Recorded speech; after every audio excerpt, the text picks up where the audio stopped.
quick tips lang ito.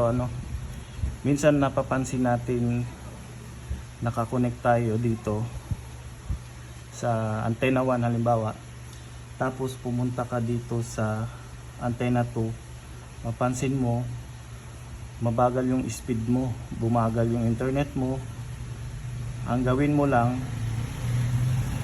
magtaka kasi bumagal ka kasi connected ka pa rin dito sa antenna 1. Kung halimbawa pumunta ka na sa antenna number 2, gawin mo ganito lang, taka lang sa settings, wifi, i-off mo lang kasi yung wireless natin, dangle, habang lumalayo ka, bumababa yung bar mo dito, bumababa yung bar mo.